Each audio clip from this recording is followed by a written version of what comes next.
में येती एयरलाइन का विमान क्रैश कर गया। अब उस समय हमको कुछ ज्यादा बताने के लिए था नहीं, क्योंकि वो विमान क्यों क्रैश किया अब वो उसका कोई डिटेल था नहीं यहाँ पे। अभी उस विमान का क्या कारण था डिटेल से उसका पूरी रिपोर्ट आ गई है, जांच की रिपोर्ट आ गई है, और हम आपको इसमें बताते हैं कि कैसे एक पायलट की छोटी सी गलती पूरी जहाज को ले डूबा, उसमें बैठे 72 लोगों की जान चली गई यहाँ पर। तो पूरी रिपोर्ट आ गई है, उस पूरी रिपोर्ट में आपको समझाते हैं कि आखिर उस दिन क्या हुआ था येती एयरलाइन के साथ, और केवल लैंडिंग के 15 सेकंड पहले कैसे विमान दुर्घटनाग्रस्त हो गया। देखिए, येती एयरलाइन का विमान जब दुर्घटनाग्रस्त हुआ तो उसके ब्लैक बॉक्स को भेज दिया गया डिकोड करने के लिए, ताकि उसमें समझा जा सके कि क्या था। शुरुआत में ब्लैक बॉक्स ब्लैक थे, लेकिन बाद में इसे ऑरेंज किया गया ताकि इसे दिखने में इजी हो सके, तब से इसका नाम ब्लैक बॉक्स ही है। ब्लैक बॉक्स का दो हिस्सा होता है, एक को बोलते हैं फ्लाइट डेटा रिकॉर्डर। तो ये फ्लाइट डेटा रिकॉर्डर फ्लाइट की ऊंचाई, स्पीड, एयर प्रेशर, फ्यूल कितना था, इंजन कितने परसेंट पे था, यानी जितनी डेटा वाली चीजें होती हैं, जो मशीनरी चीजें होती हैं, उन सबका रिकॉर्ड रखता है फ्लाइट डेटा रिकॉर्डर। और एक होता है cockpit voice recorder. Cockpit voice recorder जो होता है सीवीआर, दोनों पायलट क्या बात कर रहे हैं, एक दूसरे को क्या ऑर्डर दिए, ये दोनों को रिकॉर्ड किया जाता है। ये दोनों को इसलिए है कि मान के चले पायलट ने कहा कि इंजन एक मतलब इंजन का पावर बढ़ाओ, इसने कभी हम बढ़ा दिए और उसने बढ़ाया ही नहीं, तो कैसे पता चलेगा कि किस पायलट की गलती है। तो यहाँ तो रिकॉर्ड हो जाएगा कि कैप्टन ने जूनियर से कहा कि पावर बढ़ाओ, और उसने बढ़ाया या नहीं बढ़ाया, वो फ्लाइट डेटा रिकॉर्डर में पूरी रहेगी। तो मशीनरीज की जानकारी इसमें, और क्या बात कर रहा है इसकी, जब इन दोनों को मैच किया गया तब पता चला कि कितनी एक छोटी सी लापरवाही ने कैसे इसकी जान ले लिया। देखिए एक बार इसकी ब्रीफिंग समझते हैं। नेपाल में जो नेपाल का शहर काठमांडू नेपाल की राजधानी है। तो काठमांडू नेपाल से पोखरा जा रहा था ये जहाज। पोखरा एक पर्यटक जगह है नेपाल का, काठमांडू के बाद काफी फेमस जगह है।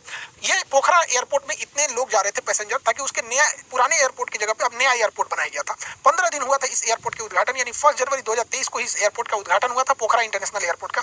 15 जनवरी को यह घटना हो गई। काठमांडू से पोखरा जा रहा यह विमान महज 146 किलोमीटर की दूरी जाना था, जिसे लगभग 35 मिनट में वो ट्रेवल कर लेता। अब ये डिपेंड करता है हवाओं का डायरेक्शन किधर है। कभी हवाओं के डायरेक्शन सेम डायरेक्शन में हो जाता है तो थोड़ा दिक्कत नहीं होती है, मौसम खराब रहता है तो टाइम भी लग जाती है। ये 10:33 में उड़ान भरता है काठमांडू से, और 10:57 पे पोखरा पहुंच जाता है। 15 सेकंड और ये रुक जाता तो जहाज लैंड कर जाता। 10 से 15 सेकंड में ही जहाज लैंड कर जाता, लेकिन अंतिम वहीं पे दुर्घटना हो गया। दुनिया में जितने जहाज क्रैश किए ना, उसका 90% जहाज लैंडिंग के टाइम पे ही क्रैश किया। सबसे टफ प्रोसीजर होता है लैंडिंग का।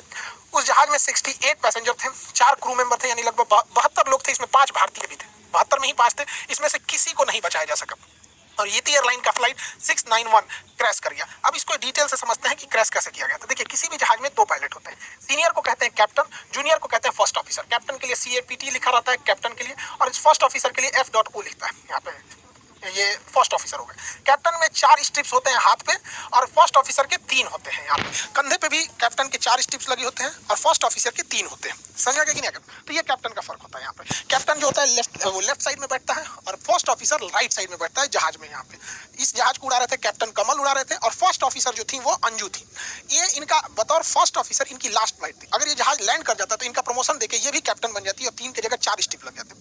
लेकिन इनका दुर्भाग्य था जो इनकी लैंडिंग नहीं हो पाई। इनके पति की भी येती एयरलाइंस में 2006 में विमान दुर्घटना में मृत्यु हो गई थी। तो काफी दुखद रहा इनके साथ, ये विमान में जो भी बैठे थे। अब इन दोनों पायलट के सूझबूझ से ही जहाज को पूरी तरह से उड़ाया जाता है, क्योंकि जहाज में इतने इंस्ट्रूमेंट होते हैं कि सामने भी देखना है, इंस्ट्रूमेंट्स को भी देखना है, प्रोसीजर भी फॉलो करना है, तो एक आदमी से नहीं हो पाता है। इसलिए उसमें 2 पायलट होते हैं, एक कमांड देता है, दूसरा उसको फॉलो कर देता है।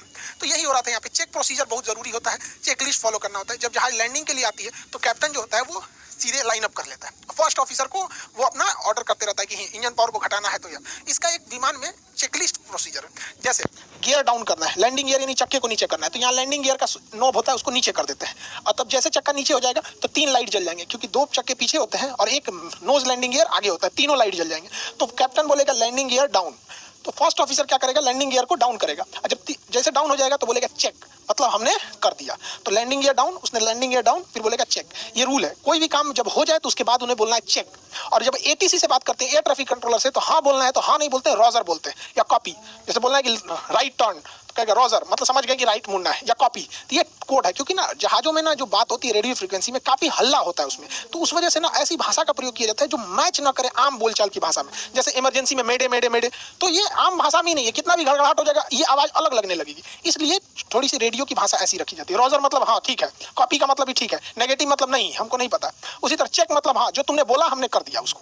तो उसने बोला landing gear, altitude 500 feet. Captain ने बोला कि इसके कम करो, जहाज की एल्टीट्यूड को, ऊंचाई को 500 फीट करो। उसने 500 फीट भर दिया, उसके बोल दिया चेक, मतलब हमने कर दिया। दूसरा, इंजन पावर 25%। जब जहाज लैंड करती है तो आइडियल पे करके 25% की इंजन पावर पे उसे लैंड कराया जाता है, तो ज्यादा थ्रस्ट की जरूरत नहीं है। तो इंजन जब 25% पे हो गया तो फर्स्ट ऑफिसर ने बोला चेक, मतलब हो गया।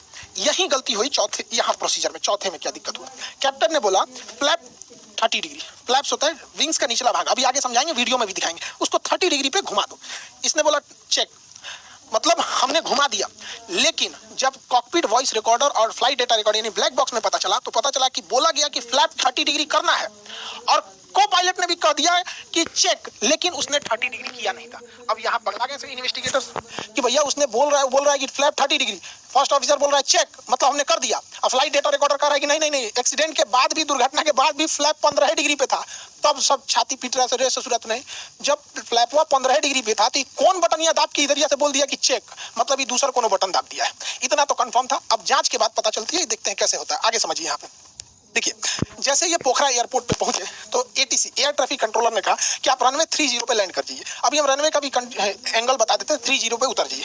तो इन्होंने कहा कि हम रनवे 30 पे नहीं आ पाएंगे, हम घुमा के आते हैं रनवे 12 पर, रनवे 12 पर उतरेंगे। तो एटीसी ने कहा ठीक है, आप एयरपोर्ट का एक चक्कर लगाइए, इस साइड से उतरिए, और यहीं पे विमान दुर्घटना हो गया।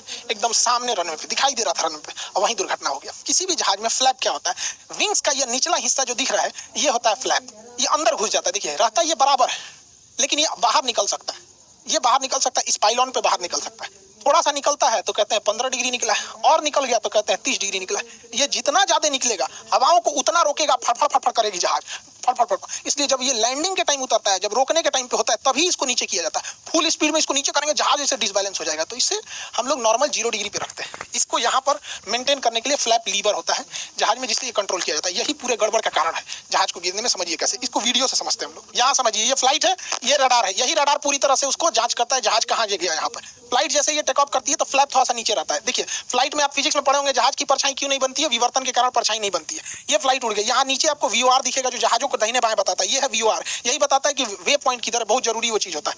ये नीचे दूसरी जहाजें हैं, सब पूरी एयरपोर्ट का व्यू है। देखिए जब जहाजें उड़ती है तो फ्लैप को हल्का सा नीचे रखा जाता है, लेकिन वापस फ्लैप को खींच लेता है। देखिए जहाज को पायलट जो है ना, इसको खींच रहा है, इसको वापस खींच के बराबर कर दिया ताकि हवाओं का ड्रैग कम से कम लगे, हवाओं का झटका कम से कम लगे। देखिए एकदम 0 डिग्री पे एकदम बराबर कर दिया है फ्लैप को, लेकिन उतरने के टाइम इसको कम करेगा। आप गौर से देखिएगा, पूरा फ्लैप बराबर है एकदम।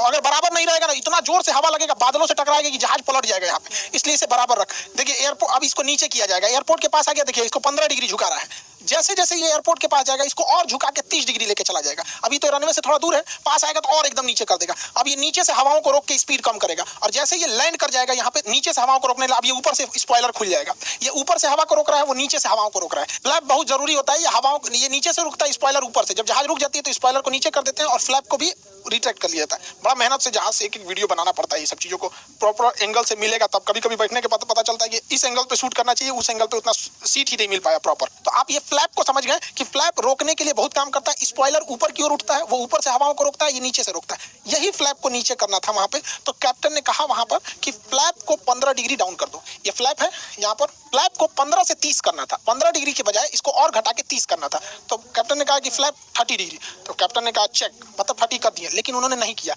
उसको कैप करना चाहिए फ्लैप को नीचे, उसने कर दिया कंडीशन लीवर को नीचे, हो गया यहीं पे गड़बड़। उसने बोला चेक, मतलब हमने कर दिया, इस नॉब को नीचे करने के बजाय इस नॉब को नीचे कर दिया गया यहाँ पे, और ये हो गया गड़बड़। ये था condition lever. Condition lever fuel supply करता है, और जैसे ही इसको नीचे किया गया, इसका फ्यूल सप्लाई बंद हो गया। और उड़ते जहाज में अगर फ्यूल सप्लाई बंद हो जाएगा तो क्या होगा, ये थ्रोटल है, ये स्पीड को बढ़ाता है, उसके इंजन पावर को बढ़ाता है यहाँ पे। अब इतने नीचे हाइट पर आने के बाद जहाज इतना नीचे आ गया है, 500 फीट पे आ गया है, और इंजन अचानक बंद हो जाएगा तो पावर मिलना ही बंद हो गया। और कैप्टन ने पहले ही लैंडिंग की तैयारी करने के टाइम पे इंजन के पावर को 25% कर दिया था। अब वो पावर हो गया 25% से 0%।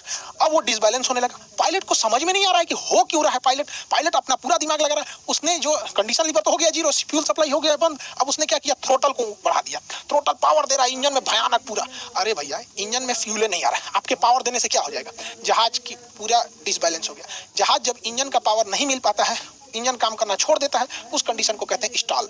स्टॉल अगर बहुत ज्यादा हाइट पे होता है तो समझ में आता है, बचाया जा सकता है, लेकिन लो हाइट पे अगर स्टॉल हो गया तो बचाना बहुत मुश्किल होता है। ये 500 फीट की हाइट पे था, जब तक पायलट संभले कि एल्टीट्यूड गिरते गया, और ये विमान पूरी तरह से बगल में ही रनवे से महज 15 सेकंड पहले ये विमान इस तरह से बैंक हो गया। झुक जाता है तो बैंक कहते हैं, मुड़ता है तो मुड़ना अलग होता है, बैंक मतलब होता है झुक जाना। जहाज इस तरह से बैंक हो गया, और ये इसका आखिरी वीडियो था। एक लाइव भी वीडियो इसके चलाया जा रहा था, बहुत दुखद वीडियो, जिसके बाद ये दुर्घटनाग्रस्त हो गया और प्लेन में आग लग गई। विमान दुर्घटना में ज्यादातर जो मौत होती है वो आग लगने से होती है, क्योंकि आग इतना तेज लग जाता है, जहाज में निकलने का जगह बहुत पतला रहता है, सारे लोग झुलस जाते हैं, और इतने लोगों को उनके सपने भी, सबके अपने जीवन के सपने होते हैं, वो सब चकनाचूर हो गए एक छोटी सी गलती से। अब इसको समझते हैं पायलट पायलट से ऐसी गलती क्यों हुई?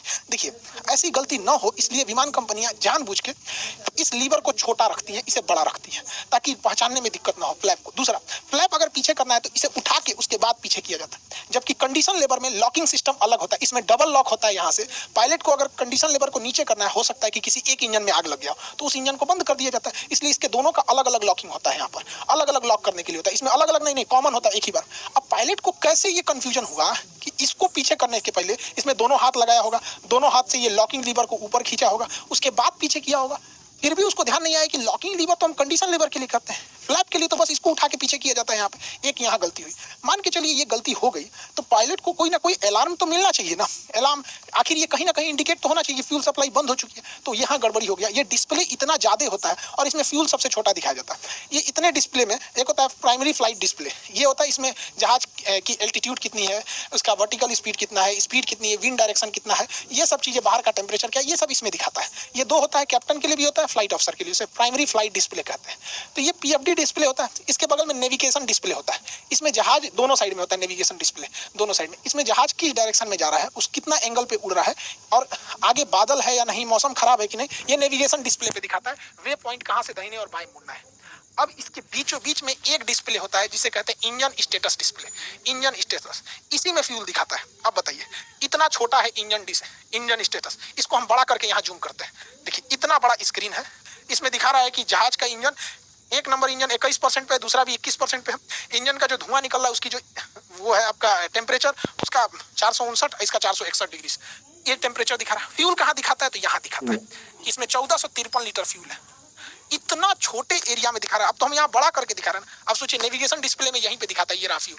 अब पायलट को उतना ध्यान नहीं जाता है यहाँ पर, इतना छोटा सा ये navigation display, engine status display. Height हम क्यों कर रहे हैं, अगर बहुत हाइट पे इंजन इंस्टॉल करता है तो पायलट बचा ले जाता है, उसको सोचने समझने की फुर्सत होती है। 30,000 फीट से जहाज नीचे आते आते 10 मिनट लग जाता है, अच्छा खासा समय लग जाता है उसको, क्योंकि वो फिर ग्लाइड करते हुए आता है। ये इतना नीचे था कि पायलट समझे कि गड़बड़। यही घटना अगर हाइट पे हुई रहती तो पायलट कंफर्म बचा ले आता, लेकिन बेचारा पायलट करे तो क्या करे, 500 फीट हाइट बची थी यहाँ पर, तो यहाँ पर कट हो गया, ये शो कर रहा था। दूसरा, अलार्म जब बजने लगता है ना तो T T T T T करके 4-5 गो बजने लगता है, तो समय भी तो मिलना चाहिए। और पायलट के ऊपर प्रेशर, ये उस दिन की तीसरी फ्लाइट थी, सोचिए सुबह 10:30 बजे तक तीसरी फ्लाइट में बैठा दिया गया पायलट के ऊपर। कितना प्रेशर दिया जा रहा है एयरलाइन कंपनी के ऊपर, पायलट के, कोई नहीं जानता पायलट के ऊपर कितना प्रेशर है। दुर्घटना हुआ, सीधा ब्लेम डाल दो पायलट के ऊपर। पायलट से गलती हुई लेकिन उसका स्ट्रेस कितना है। सुबह से ये तीसरी फ्लाइट थी पायलट के ऊपर। जहाज को लैंड कराना सबसे क्रूशियल चीज होता है। अप्रोच चार्ट मिला होता है, इसमें 5 सेक्शन होते हैं। ये आपका लेआउट होता है एयरपोर्ट का, कि एयरपोर्ट लेआउट कहाँ है। ये निचला हिस्सा होता है, ये इसमें मिनिमम्स लिखे होते हैं कि मिनिमम एल्टीट्यूड कितनी होनी चाहिए, डिसीजन हाइट कितना है कि 650 फीट की ऊंचाई पे आपको डिसीजन ले लेना है कि उतारना है कि नहीं है, रनवे विजिबिलिटी 1.5 किलोमीटर है। ये मिनिमम बताता है कि कम से कम इतनी चीजें होनी चाहिए। इसके ऊपर आपको ये वाला जो होता है, ये एरिया प्रोफाइल बताता है कि इसमें इसी हिसाब से जहाज को लाना होता है। जो ना ज्यादा हाइट होना चाहिए, ज्यादा हाइट हो जाएगा तो रनवे के ऊपर गिर जाएगा, हाइट इससे कम हो गया तो पहले ही थुथुर पूछ लेगा। तो इसी के बीच में 3 डिग्री पे उतारना होता है। अब ये मैच कराना है degree by degree, height by height, कितना टफ होता है। उसके बाद ये प्लान व्यू होता है। प्लान व्यू में जहाज को ना दाहिने रखना है ना बाएं, दाहिने बाएं रखेंगे तो एन्ने उन्ने उलट जाएगा। इसके अलावा अगर मिस अप्रोच हो गया, पता चला आते आते कोहरा हो गया, नहीं दिखा तो कहाँ भागेगा, ऐसा थोड़ी अरे कोहरा है भागो भागो, कहीं लेके घूम जाएगा, लड़ा देगा किसी और में। उसमें मिस अप्रोच का प्रॉपर पॉइंट होता है कि अगर मिस अप्रोच हो गए तो यहाँ प्रॉपर लिखा होता है कि आपको 2100 फीट तक क्लाइम करना है, फिर टर्न लेफ्ट होना है, उसके बाद वहाँ होल्डिंग पैटर्न को फॉलो करना है, इन बाउंड आउट बाउंड। तो काफी लंबा चौड़ा होता है, इस वजह से उनके ऊपर स्ट्रेस बहुत हो जाता है। इसके अलावा नेपाल का एक बहुत पुराना इतिहास रहा है। नेपाल में बहुत सारे दुर्घटनाएं होते हैं, जिसका एक बड़ा कारण होता है नेपाल का पहाड़ी एरिया। पहाड़ी एरिया में मौसम अचानक चेंज हो जाते हैं। इसके अलावा नेपाल में बादल जो होता है पहाड़ों के बीच, बादल के पीछे पहाड़ छुपे होते हैं, तो अमूमन पायलट को अगर बादल नहीं दिखा तो क्रॉस कर जाएगा और जाके पहाड़ में टकरा जाएगा। ऐसा ही एक बार पाकिस्तानी इंटरनेशनल एयरलाइन PIA के साथ हुई थी, काठमांडू के समय स्टेप डिसेंट के समय वो पहाड़ से टकरा गया था। तो नेपाल में ये बहुत बार होता है। हालांकि इससे बचने के लिए आगे रेडॉन एरिया में रडार लगाया गया होता है, वो इसको बता देता है। वो हम किसी ने आगे नेक्स्ट वीडियो में हम जहाज का रडार कैसे काम करता है और ये किस तरह से पायलट को इन्फॉर्म करता है कि आगे बारिश हो रही है, मौसम खराब है, जहाज में टर्बुलेंस आएगा कि नहीं आएगा, पहाड़ तो नहीं है बादल के पीछे, कैसे पता चलता है, इसको नेक्स्ट वीडियो में हम आपको समझा देंगे। आगे की क्लास में आप भी देखेंगे, बिहार दरोगा का बैच है, वो बहुत जल्दी आप लोग के लिए दे दिया जाएगा पूरी तरह से कि कैसे किस किस सिलेबस को पढ़ना है। बहुत ज्यादा दरोगा का सिलेबस नहीं रहता है, फिक्स एरिया होता है, यहीं पढ़िएगा तो उतना होगा। कोई UPSC नहीं है वो कि बहुत ज्यादा पढ़ना है यहाँ पे। फिजिक्स और दरोगा के बैच बहुत जल्दी आ जाएंगे। आई होप आप इस टॉपिक को समझे होंगे। मिलेंगे नेक्स्ट क्लास में। जय हिंद।